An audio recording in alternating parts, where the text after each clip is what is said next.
محترم حضرات، دینی اور ایمانی بھائیوں، ہندوستان دنیا کے ان عظیم ترین ملکوں میں ہے جس کی تاریخ ہزاروں سال پرانی ہے، جس کی وسعت دنیا میں بڑے ملکوں کی حیثیت سے جانی جاتی ہے، جس کی آبادی، جس میں رہنے والی قومیں دنیا بھر میں پھیلی ہوئی ہیں۔ یہ ملک مختلف حالات اور ادوار سے گزرا ہے، مختلف زمانے اس پر آئے ہیں۔ تاریخی طور پر اس کے پس منظر کو پیش کرنے کا موقع نہیں ہے۔ ہندوستان ایک طویل عرصے تک مسلمانوں کے زیر نگی رہنے کے بعد انگریزوں کے تسلط کے تحت آ گیا تھا۔ برٹش یہاں پر اپنا قبضہ، اپنی حکومت اور اپنی گورننس بنانے میں کامیاب ہو گئے تھے۔ اس سے آزادی کی کوششیں ہوئیں، کبھی ناکامی کا بھی سامنا دیکھنا پڑا۔ بالآخر مسلمان اور غیر مسلموں کے اتحاد کے ذریعے سے ایک متحدہ محاذ بنا کر مسلمانوں نے ان کو شکست دی اور وہ صلح کرنے پر اور یہاں سے واپس جانے پر رضامند ہوئے۔ آزادی کی تاریخ بڑی طویل ہے اور بڑی حیرت انگیز ہے۔ 1947 میں اس ملک کو بطور آزاد ملک ڈکلیئر کیا گیا تھا، لیکن اس سے پہلے ہی کیونکہ باتیں طے ہو رہی تھیں، نومبر 1946 سے ہی اس ملک کے کانسٹیٹیوشن کے سلسلے میں میٹنگز اسٹارٹ ہو گئیں، کوششیں شروع ہو گئیں اور اس پر ڈسکشنز اور چرچے چلنے لگے۔ مختلف ٹیم تیار ہو کر اس پر کوششیں کرتی رہیں اور رپورٹ جمع کرتی رہیں، یہاں تک کہ 1947 کی آزادی کے بعد جب پارلیمنٹ بنا اور پارلیمنٹ کے اندر 291 تقریباً ممبرز سلیکٹڈ ہو کر آئے، الیکٹڈ ہو کر آئے اور ایک ایوان بن گیا، پارلیمنٹ تیار ہو گئی، تو ایک بڑا چیلنج، ایک بڑا مسئلہ یہاں کے کانسٹیٹیوشن کا تھا، ملک کے آئین کا تھا، ملک کے نقطہ نظر اور ملک کی سوچ کو طے کرنے کا تھا۔ کئی ٹیمیں بنی، کام چلتا رہا، یہاں تک کہ پھر اس کے بعد 1948 میں، بلکہ 1947 نومبر میں ہی 26 نومبر 1947 میں ایک ڈرافٹنگ کمیٹی بنی۔ جو ڈرافٹنگ کمیٹی تھی اس کے چیئرمین کے طور پر ڈاکٹر بھیم راؤ امبیڈکر کو سلیکٹ کیا گیا۔ جو باتیں مختلف ٹیم کے ذریعے سے قانونوں کے تعلق سے آئی تھیں اس پر غور و خوض ہوا اور اس کی ڈرافٹنگ کا عمل اسٹارٹ ہوا۔ تقریباً 2 سال لگے، 2-2.5 سال، اور اس کی ڈرافٹنگ مکمل کی گئی، عمل مکمل ہوا، اور نومبر 1949 میں ڈرافٹنگ کمپلیٹ ہوئی اور اسمبلی کے اندر اس کو پاس کر لیا گیا۔ جو قانون بنا، جو دستور بنا، جو کانسٹیٹیوشن بنا، اس کے مختلف چیپٹرز ہیں، 22 یا اس سے زیادہ اس کے چیپٹرز ہیں، اس کے اندر 300 سم تھنگ آرٹیکلز ہیں، اور کچھ اضافوں کے ساتھ 400 ابو ہو جاتی ہیں۔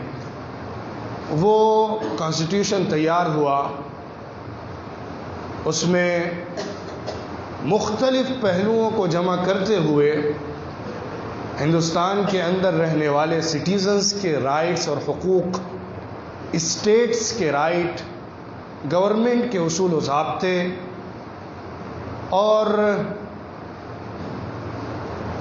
فرد جرم عائد ہونے کے بعد جو جرم کی مختلف شکلیں ہوتی ہیں ان کو سامنے رکھتے ہوئے ایک تفصیلی آئین اور دستور تیار ہوا، جو دنیا کے سب سے بڑے دستوروں میں شمار ہوتا ہے۔ اتنا لمبا دستور، اتنا بڑا دستور، اتنا ضخیم دستور دنیا میں اور دوسرے ملکوں میں نہیں ہے۔ پھر اس کے بعد اس قانون کو نافذ کرنے کے لیے جو اعلان ہوا، امپلیمنٹیشن کا جو اناؤنسمنٹ ہوا، وہ 26 جنوری 1950 میں ہوا۔ آج سے تقریباً 71 سال گزر چکے ہیں۔ اس قانون کو ہندوستان کے اندر کشمیر سے لے کر کیرالہ تک اور آسام سے لے کر بامبے تک اس قانون کو پورے ملک کے لیے ایک بنیادی کانسٹیٹیوشن کے طور پر ایکسیپٹ کیا گیا۔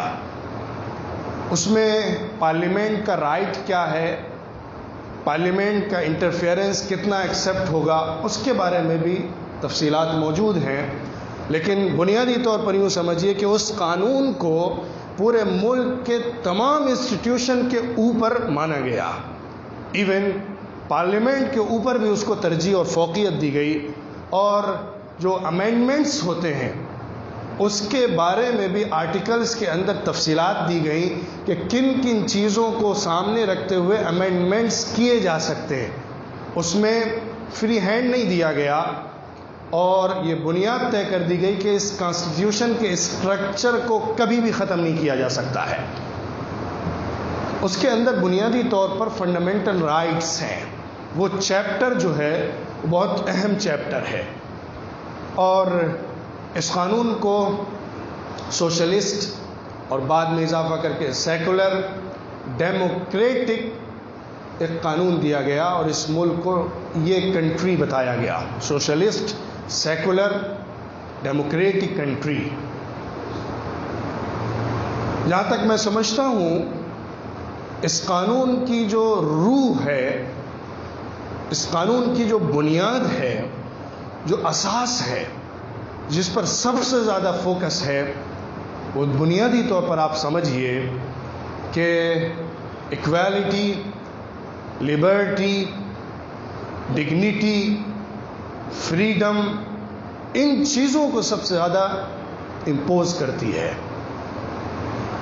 خاص طور پہ کانسٹیٹیوشن کے آرٹیکل 14 اور 15، اور پھر آرٹیکل 19، 20، 21 اور 22، اور آرٹیکل 29 اور 30، یہ اس کانسٹیٹیوشن کی بہت اہم بنیاد ہے، جس کے اندر اس ملک کی سوچ کو واضح کیا گیا ہے، ایک ایک انڈیویجول کی فریڈم کو انشور کیا گیا ہے، اور ہر ملک میں رہنے والے سٹیزن کی جو آزادی کی کوششیں ہو سکتی ہیں، جو آزادی کے پہلو ہو سکتے ہیں، ان کا تحفظ اور پروٹیکشن دیا گیا ہے۔ انڈیویجول، ایک کمیونٹی، ایک ریلیجن، ایک سیکٹ، اور ریلیجن کے سب گروپس، ایک مذہب کے اندر آنے والے فرقے، ایک ایک کے بارے میں تفصیل ذکر کی گئی ہے، اور ان کو پورا پروٹیکشن دیتے ہوئے فریڈم دی گئی ہے۔ جو فریڈم ڈگنیٹی سے تعلق رکھتی ہو، ریلیجن سے تعلق رکھتی ہو، جس فریڈم کا تعلق انسان کے امپلائمنٹ سے ہو، فائنینشیل ایکٹیویٹیز سے ہو، کانسٹیٹیوشنل رائٹس سے ہو، سوشل فریڈم ہو، فریڈم آف ایکسپریشن ہو، تمام چیزوں کو سامنے رکھتے ہوئے، مد نظر رکھتے ہوئے ان پہلوؤں کو اس کے اندر کوڈ کیا گیا ہے۔ قانون کیوں بنتا ہے؟ قانون کا مقصد کیا ہوتا ہے؟ قانون کس لیے آتا ہے؟ ایک مقصد، ایک غرض و غایت۔ پہلے دن سے جب سے انسان نے قانون بنانے شروع کیے ہیں اور آسمان سے اللہ نے قانون اتارے ہیں، سب کا بنیادی طور پہ مقصد جسٹس ہوتا ہے، انصاف ہوتا ہے، سب کے حقوق کا پروٹیکشن ہوتا ہے۔ یہ بنیادی مقصد ہے ہر کانسٹیٹیوشن اور ہر لا کا۔ اور جو قانون انصاف نہ دلا سکے وہ قانون نہیں، وہ ظلم کا ہتھیار ہے۔ جو قانون آزادی نہ دے سکے وہ قانون نہیں، وہ جیل کی بیڑیاں ہیں۔ جو قانون انسان کو تحفظ نہ فراہم کر سکے وہ قانون نہیں، بلکہ سلاخوں کے پیچھے لگا ہوا پھندا ہے۔ قانون آزادی کے لیے ہے، قانون انصاف کے لیے ہے، قانون عدل کے لیے ہے، قانون تحفظ کے لیے ہے۔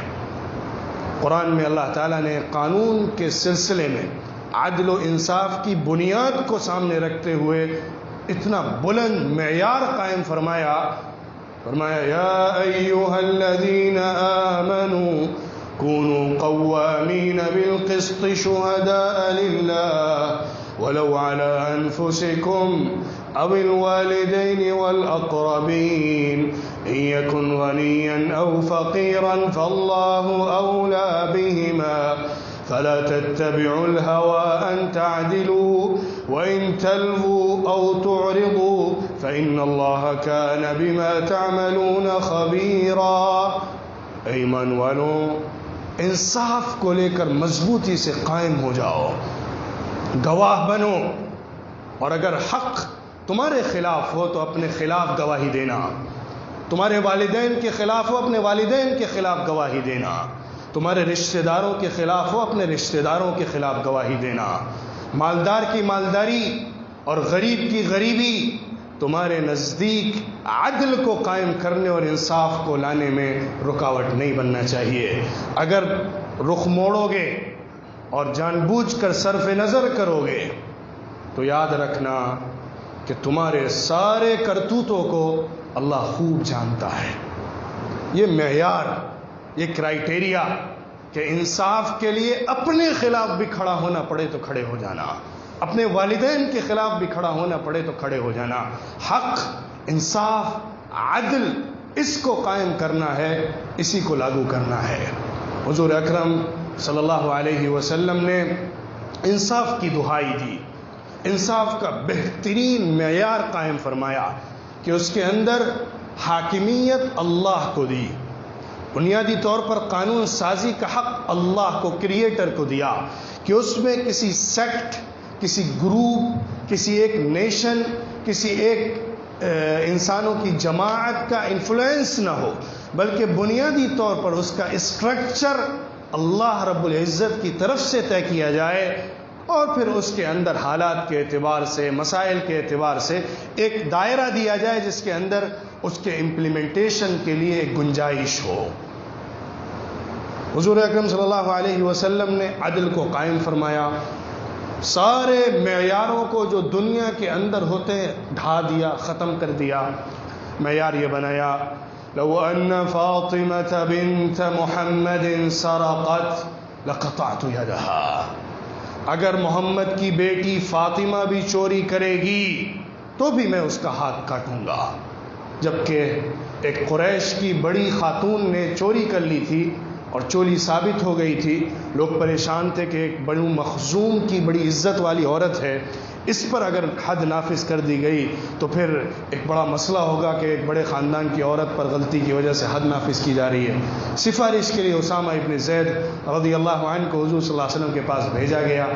حضور صلی اللہ علیہ وسلم نے ناگواری کا اظہار فرمایا اور اس وقت یہ جملہ فرمایا اگر میری بیٹی بھی چوری کرتی ہے تو بھی اس کی سزا ہاتھ کاٹنا ہے۔ کوئی عزت والی عورت کرے یا کمزور اور پسماندہ اور غریب عورت کرے، کسی انسان میں قانون کی نگاہ میں کوئی فرق نہیں رکھا جائے گا۔ حضور اکرم صلی اللہ علیہ وسلم نے اس کو عملاً ثابت بھی کر کے دکھایا۔ ایک موقع پر حضور صلی اللہ علیہ وسلم کے زمانے عمر کا آخری وقت تھا، ایک جنگ کا موقع تھا یا ایک گیدرنگ تھی، اس میں حضور اکرم صلی اللہ علیہ وسلم نے ارشاد فرمایا، دیکھو اگر کسی کا بھی میں نے کوئی حق کبھی لیا ہو، کسی کے ساتھ کوئی بھی بات میں نے ایسی کی ہو جو اسے ناگوار گزری ہو، تو آج میں کھڑا ہوں، مجھ سے بدلہ لے لو۔ میں چاہتا ہوں کہ مجھ سے آج بدلہ لے لیا جائے اور جس کا حق میرے اوپر ہے اس کا حق آج چکا دیا جائے۔ تو سب تو ساکت تھے، کس کا حق حضور اکرم صلی اللہ علیہ وسلم مار سکتے تھے، کس پر ظلم کر سکتے تھے، کس پر زیادتی کر سکتے تھے۔ تاریخ گواہ ہے کہ ان سے ایسی کوئی بھی ایکٹیویٹی، کوئی بھی ایسا عمل سرزد نہیں ہوا ہے۔ ایک صحابی کھڑے ہوئے، سامنے آئے، اے اللہ کے رسول، میں آپ سے بدلہ لینا چاہتا ہوں۔ کیا مسئلہ ہے، کس چیز کا بدلہ لینا چاہتے ہو؟ اے اللہ کے رسول، جب آپ صفیں سیدھی کر رہے تھے، ایک موقع پر صفیں بنا رہے تھے، تو اس وقت میں تھوڑا آگے کی طرف بڑھا ہوا تھا، تو آپ نے اپنے نیزے سے چبھا کر مجھے پیچھے کی طرف دھکیلا تھا اور میرے پیٹ میں آپ نے نیزہ چبھایا تھا، جس کی وجہ سے مجھے تھوڑی تکلیف ہوئی تھی، میں بدلہ لینا چاہتا ہوں۔ حضور صلی اللہ علیہ وسلم نے وہیں پہ اپنے آپ کو پیش کر دیا اور کہا، آؤ اپنا نیزہ لے کر اور اپنا بدلہ پورا کر لو۔ وہ شخص آگے بڑھتا ہے، صحابہ اس کو ٹیڑھی نگاہوں سے دیکھ رہے ہوتے ہیں، غضبناک نگاہوں سے دیکھ رہے ہوتے ہیں، کیسا گستاخ شخص ہے، حضور اکرم صلی اللہ علیہ وسلم سے بدلہ لینے کی بات کر رہا ہے، آگے بڑھ رہا ہے۔ بہرحال وہ صحابی قریب آتے ہیں، حضور اکرم صلی اللہ علیہ وسلم کے سامنے کھڑے ہوتے ہیں، وہ کہتے ہیں، اللہ کے رسول، آپ نے جس وقت مجھے نیزہ لگایا تھا اس وقت میرے پیٹ کے اوپر چادر نہیں تھی، ننگا پیٹ تھا اور آپ نے اس پر نیزہ چبھایا تھا، آپ کے اوپر چادر ہے، بدلہ برابر نہیں ہوگا۔ حضور اکرم صلی اللہ علیہ وسلم نے وہیں اپنی چادر اتار دی، ننگے پیٹ اس کے سامنے کھڑے ہو گئے اور فرمایا، آؤ بدلہ پورا کر لو۔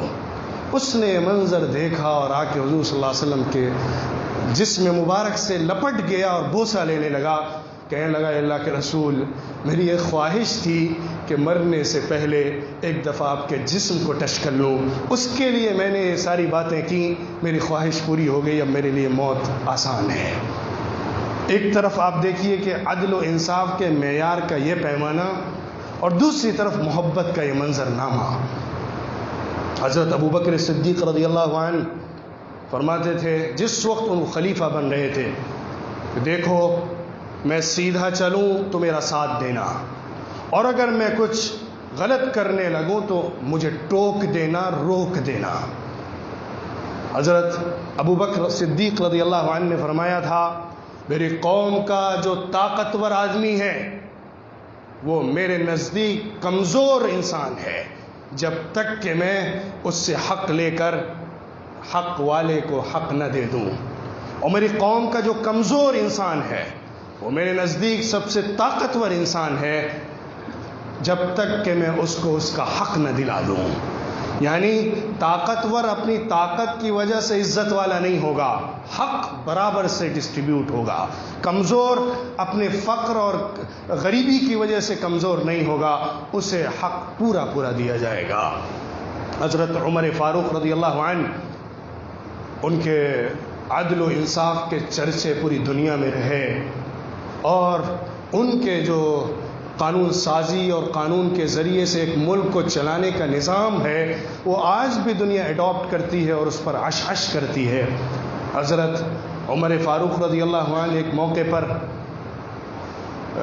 تشریف فرما تھے، ممبر سے خطاب فرما رہے تھے، پوچھا، دیکھو اگر میں معاملات کے اندر تھوڑا ٹال مٹول کروں اور ڈھیل کروں اور کچھ تھوڑا غلطی کروں تو تم کیا کرو گے؟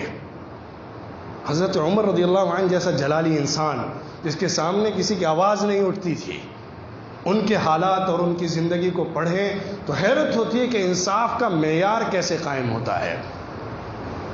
ایک شخص حضرت بشیر ابن سعد رضی اللہ عنہ کھڑے ہوتے ہیں اور اپنی تلوار کو نیام سے یوں نکال کے کہتے ہیں عمر اگر تم نے غلط راستہ اختیار کیا تو تمہاری گردن اڑا دیں گے. خلیفہ بنا ہوا سامنے ممبر پر کھڑا ہوا خطاب کر رہا ہے. وہ شخص اسی طرح تلوار نکال کے ان کو مخاطب کر کے کہتا ہے کہ میں گردن اڑا دوں گا. حضرت عمر رضی اللہ عنہ کہتے ہیں تم کیسے الفاظ استعمال کر رہے ہو میری شان میں؟ وہ کہتا ہے ہاں میں آپ کی شان میں ایسے ہی بول رہا ہوں. اس کے بعد حضرت عمر رضی اللہ عنہ کا جواب ہوتا ہے الحمدللہ میری قوم میں ایسے لوگ زندہ ہیں کہ اگر میں صحیح چلوں تو میرے ساتھ ہیں اور غلطی کروں تو مجھے روکنے اور ٹوکنے کے لیے حاضر ہیں. خوشی کا اظہار فرمایا اور اس کو پسندیدگی کی نگاہ سے دیکھا.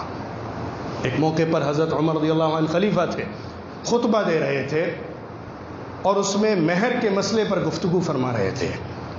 وہ کہہ رہے تھے کہ مہر کو بہت زیادہ نہ کیا جائے, مہر کو کم رکھا جائے. اس سلسلے میں حالات کو سامنے رکھتے ہوئے ایسی بات کر رہے تھے. ایک خاتون پیچھے سے کھڑی ہوتی ہیں اور کہتی ہیں عمر آپ کیسی بات کر رہے ہیں, قرآن کے خلاف ہے. قرآن نے تو کہا ہے ان آتیتموہن قنطارا فلا تأخذوا منه شیئا, اگر تم اپنی بیویوں کو مال کا ڈھیر بھی دے دو, قنطار بہت بڑے ڈھیر کو کہتے ہیں, تو بھی ان سے واپس نہ لینا, وہ ان کا حق ہے. حضرت عمر رضی اللہ عنہ وہیں پر خاموش ہو گئے اور فرمایا عورت نے صحیح کہا اور عمر نے غلطی کی. حالانکہ عمر رضی اللہ عنہ کی بات اس کے خلاف نہیں تھی, لیکن اس قدر انصاف کا تقاضا سامنے رکھتے ہوئے انہوں نے قرآن کے سامنے اپنی بات کو اوپر نہ رکھنا چاہا اور کہا نہیں اس عورت کی بات صحیح ہے, اس بات کو میں واپس لیتا ہوں. ایک موقع حیرت ہوتی ہے, تاریخ کے واقعات حیران کن ہیں. حضرت عمر رضی اللہ عنہ ایک دفعہ مال غنیمت تقسیم ہوا تھا, لوگوں کو مال غنیمت ملا تھا. اس کے بعد وہ ممبر پر تشریف لائے اور خطبہ دینے کے لیے, تو ان کے اوپر اس کپڑے کا جو مال غنیمت میں تقسیم ہوا تھا ایک پورا ڈریس تھا, پورا سوٹ تھا, یعنی 2 چادریں استعمال ہوتی تھی اس وقت, ایک نیچے تہبند کے لیے ایک اوپر سے. حالانکہ جو مال غنیمت میں وہ سامان آیا تھا وہ سارے لوگوں کو ایک ایک چادر کے طور پر تقسیم کیا گیا تھا, سب کے لیے ایک ایک چادر تھی. لیکن حضرت عمر رضی اللہ عنہ کا جو ڈریس تھا اس میں 2 چادریں تھیں. ایک شخص پیچھے سے کھڑا ہوتا ہے, کہتا ہے عمر تمہارا خطبہ ابھی نہیں ہوگا, ابھی جواب دیجئے پہلے کہ آپ نے یہ 2 چادریں کیسے پہنی ہوئی ہیں, سب کے پاس ایک ایک چادر ہے. مال غنیمت میں ایک ایک چادر تقسیم ہوئی تھی, آپ نے 2 چادریں کہاں سے لی؟ حضرت عمر رضی اللہ عنہ خاموش ہو جاتے ہیں اور اپنے بیٹے عبداللہ سے کہتے ہیں بیٹا اٹھو اور جواب دو. تو ان کے بیٹے حضرت عبداللہ رضی اللہ عنہ کھڑے ہوتے ہیں اور صفائی دیتے ہیں کہ میں نے اپنی چادر اپنے بابا کو ہدیہ کی تھی, اس سے انہوں نے اپنا پورا ڈریس بنایا ہے, انہوں نے خیانت کر کے اس میں سے نہیں لیا ہے. یہ انصاف کے معیار دنیا نے نہ کبھی دیکھے ہیں اور آئندہ بھی دیکھنے کی امید نہیں ہے.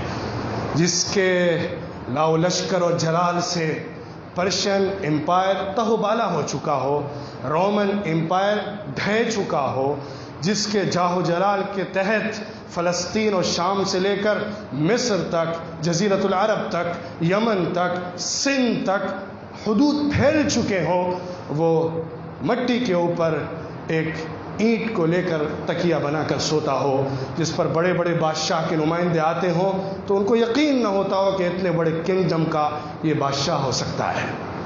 حضرت عثمان رضی اللہ عنہ نے تو اپنے حق کو چھوڑتے ہوئے, اپنی جان کی بازی اور قربانی دیتے ہوئے عدل و انصاف کے تقاضے کے تحت بدلہ تک لینے سے منع فرما دیا تھا اور باغیوں نے ان کو شہید کر دیا. حضرت علی رضی اللہ عنہ خلیفہ راشد رابع, 4تھے خلیفہ راشد, ان کی زندگی میں عدل و انصاف کا ایک معیار ہے, قضا جسٹس اور جوڈیشری کے اندر ان کا ایک بلند ترین مقام ہے. ان کی زندگی کا ایک واقعہ ذکر کر دیتا ہوں. ایک دفعہ کورٹ کے اندر ایک کیس گیا. حضرت علی رضی اللہ عنہ نے ایک شخص کو دیکھا مارکیٹ میں کہ وہ ایک عصا بیچ رہا ہے اور وہ عصا ان کا تھا, وہ مس ہو گیا تھا, گم ہو گیا تھا. ان کو دکھا تو سمجھ گئے کہ میرا عصا ہے, تو انہوں نے یہ مسئلہ کورٹ میں پیش کیا. قاضی اس وقت جو تھے وہ قاضی شریح تھے, تابعی ہیں, صحابی نہیں ہیں, وہ کورٹ میں موجود ہیں. کیس وہاں پہ گیا ہے. انہوں نے دونوں کو بلایا ہے، حضرت علی رضی اللہ عنہ کو اور اس کرسچن نصرانی آدمی کو. دونوں برابر سے ایک جگہ پر کھڑے ہوئے ہیں.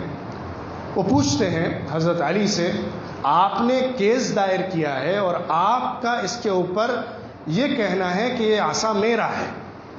اگر آپ ایسا کہہ رہے ہیں تو آپ پروف اور ایویڈنس لائیے، کیونکہ جو یہ دعویٰ کرتا ہے کہ چیز میری ہے، ایویڈنس اس کے اوپر لاگو ہوتا ہے. فرمایا آپ گواہ لائیے. تو ان کے پاس کوئی گواہ نہیں تھا، کیونکہ وہ مس ہوئی ہوئی چیز تھی اور اس کے اوپر کوئی ایسی گواہی نہیں تھی کہ اس شخص نے چرایا ہے، میرے ہاں سے کھینچا ہے، دو لوگوں نے دیکھا ہو جس کو وہ ایویڈنس کے طور پر پیش کر سکیں. ایویڈنس وہ نہیں پیش کر سکے، پروف نہیں لا سکے. تو قاضی شرح فیصلہ کرتے ہیں کیونکہ آپ کی طرف سے ایویڈنس پروف نہیں آیا ہے، اس لیے یہ چیز اسی کی رہے گی، آپ کو نہیں دی جائے گی. حضرت علی رضی اللہ عنہ مان کر نیچے اتر جاتے ہیں. وہ کرسچن آدمی، وہ نصرانی کھڑا ہوتا ہے اور کہتا ہے، وہ منظر دیکھ کر متاثر ہوتا ہے، کہتا ہے کہ یہ عصا علی کا ہے، میرا نہیں ہے. ایک دفعہ سواری پر تھے اور ان سے گر گیا تھا نیچے، میں نے اس کو وہاں سے اٹھا لیا تھا اور یہ میرے پاس موجود تھا، انہی کا تھا، میں آج ان کو واپس کرتا ہوں. ان کے خلاف حق پر ہونے کے باوجود فیصلہ ہو رہا ہے، وہ صحیح ہے، وہ چیز ان کی ہے، لیکن اس کے باوجود ان کے خلاف فیصلہ ہو رہا ہے تو اس پر چوں چرا نہیں کرتے، اس قانون کے نظام کو برقرار رکھتے ہیں. قانون عدل و انصاف کو پیدا کرنے کے لیے ہے. ظاہر بات ہے خلفائے راشدین کا جو دور ہے وہ عظیمت کا دور ہے، بلند ترین اسلام کی ترجمانی اور ریپریزنٹیشن کا دور ہے. اسلام کو جس طرح سے پیش کرنا ہے، اسلام کی جو اصل پکچر ہے اس کا دور ہے. اس کے بعد کا دور بھی یقیناً اسلام کی ترجمانی کا ہے اور اسلام اس دور میں بھی زندہ رہا ہے. اور الحمدللہ پوری اسلامی تاریخ کے اندر جوڈیشری جو ہو، قانون جو ہو، لوگوں کے فیصلے اور فتویٰ اور قضا کا مسئلہ ہو، اس کے اندر مسلمانوں نے صحیح اسلام کی ترجمانی کی ہے. یہاں تک کہ بڑے بڑے گورنر اور بڑے بڑے لوگوں کا انفلوئنس بھی کام نہیں آیا ہے اسلام کے نظام قانون سازی اور نظام مقننہ کو متاثر کرنے کے لیے، کورٹس کو متاثر کرنے کے لیے. آج دنیا قانون سازی تو کرتی ہے، جسٹس اور فریڈم اور لبرٹی کی دہائی تو بہت دیتی ہے، دعوے داری تو بہت کرتی ہے، لیکن زمین پر نافذ کرنے میں پیچھے ہٹ جاتی ہے. قانون جو عدل کی آواز تو لگاتا ہو لیکن کسی کو عدل نہ دے پاتا ہو، پیٹھ پیچھے پھینک دینے کے لائق ہے. جو قانون بھوکے سے روٹی چھین لیتا ہو، جو قانون ننگے کو کپڑا نہ پہنا پاتا ہو، جو قانون ظالم کا ہاتھ نہ پکڑ پاتا ہو، جو قانون مظلوم کی پیٹھ پر ہاتھ نہ رکھ پاتا ہو، اس قانون کو جلا دینا چاہیے. وہ قانون قانون نہیں ہے، وہ ظالمانہ، جابرانہ، آمرانہ، تسلط آمیز، وہ ایسا طریقہ کار ہے جس کے ذریعے سے فریڈم نہیں بلکہ غلامی کی زنجیریں ڈالی جاتی ہیں. قانون اس ملک کا آزادی پر مبنی ہے. ہمارے ملک نے اس قانون کو عدل و انصاف کے تقاضے کو سامنے رکھتے ہوئے بنایا ہے. اس ملک کے سٹیزن کی حیثیت سے، شہری کی حیثیت سے، ایک مسلمان کا ملکی حیثیت سے بھی اور دینی حیثیت سے بھی یہ فریضہ ہے کہ وہ اس کانسٹیٹیوشن کا تحفظ کرے، اس کانسٹیٹیوشن کی حفاظت کرے، اس کانسٹیٹیوشن کو فالو کرے، اس کانسٹیٹیوشن پر اعتماد بحال کرے، کیونکہ یہ ایک کانٹریکٹ ہے، یہ ایک معاہدہ ہے. مختلف کمیونٹیز کے درمیان ایک معاہدہ طے پایا ہے جو اس ملک کے تمام لوگوں نے مل کر اتحاد کے ساتھ متفق طور پر اس کو لاگو کیا اور اس کو تسلیم کیا ہے. لہٰذا مسلمان کی حیثیت سے ہماری ذمہ داری ہے دنیاوی اعتبار سے بھی، یعنی ملکی قانون کے اعتبار سے بھی، اور اس سے بڑھ کر دینی اعتبار سے بھی، کہ ہم اس قانون کی حفاظت کریں، اس قانون کو پورے طور پر لاگو کرنے کی کوشش اور جدوجہد کریں، اور اس قانون کی روح کو مرنے نہ دیں. اور جو بھی اس کے خلاف آواز اٹھے، جو بھی اس کی روح کو توڑنے والی آواز ہو، اس کے خلاف ہم آواز اٹھائیں. اور اس کو ملک کے خلاف، ملک کی سالمیت کے خلاف، ملک کی ڈگنیٹی کے خلاف، ملک کی لبرٹی کے خلاف، ملک کے فریڈم کے خلاف تسلیم کرتے ہوئے اس کو تھامنے اور روکنے کی کوشش کریں۔ یہی ہماری زندگی کی سلامتی کا زینہ ہے، اور یاد رکھیے، لکھ لیجئے، یہی اس ملک کی بقا کا راز ہے۔ جس دن اس ملک کے اس ملاپ کو توڑ دیا گیا، اس دن ملک بکھر جائے گا۔ اس دن کانسٹیٹیوشن اگر نہیں رہا اوپر اس ملک کے، تو پھر یہ ملک جڑ نہیں سکتا، کیونکہ اس ملک کو جوڑنے والا یہاں کا کانسٹیٹیوشن ہے۔ اس ملک کے تمام کمیونٹیز اور تمام اسٹیٹس کو جوڑنے والا اس ملک کا عادل پسند اور انصاف پر مبنی قانون ہے۔ اس کا تحفظ، اس کی نگہداشت اور اس کے امپلیمنٹیشن کی کوشش دونوں ضروری ہے، کیونکہ قانون کا ایک تھنکنگ پوائنٹ ہوتا ہے، اس کا ایک ڈرافٹنگ اسٹرکچر ہوتا ہے، اس کے الفاظ ہوتے ہیں، اس کا پریمبل ہوتا ہے، دوسرے نمبر پہ اس کے امپلیمنٹیشن کے انسٹیٹیوشنز ہوتے ہیں۔ جب تک دونوں کو برابری کے ساتھ نہ رکھا جائے اور دونوں اس مقصد کو اچیو کرنے کے لیے برابری کے ساتھ کام نہ کریں، اس وقت تک انصاف نہیں آ پاتا ہے۔ انصاف کے لیے قانون بھی انصاف پر مبنی ہونا چاہیے، اور وہ ادارے جو اس کو امپلیمنٹ کرتے ہیں وہ بھی انصاف پر مبنی ہونے چاہیے۔ اللہ تعالیٰ اس ملک کی حفاظت فرما، یہاں کے رہنے والوں کی حفاظت فرمائے، سارے کمیونٹیز اور سارے ریلیجن کے ماننے والوں کی حفاظت فرمائے، اور آزادی کے ساتھ، عزت کے ساتھ، فریڈم کے ساتھ، محبت کے ساتھ، میل ملاپ کے ساتھ، آپسی تعلقات کے ساتھ، ایک دوسرے کے رسپیکٹ کے ساتھ اس ملک کو سالمیت کے ساتھ باقی رکھے، اور یہاں کے رہنے والوں کو اور آنے والی نسلوں کو اس سوچ کو لے کر، اس محبت اور ملاپ کی سوچ کو لے کر آگے چلنے والا بنائے۔ وآخر دعوانا الحمد للہ رب العالمین۔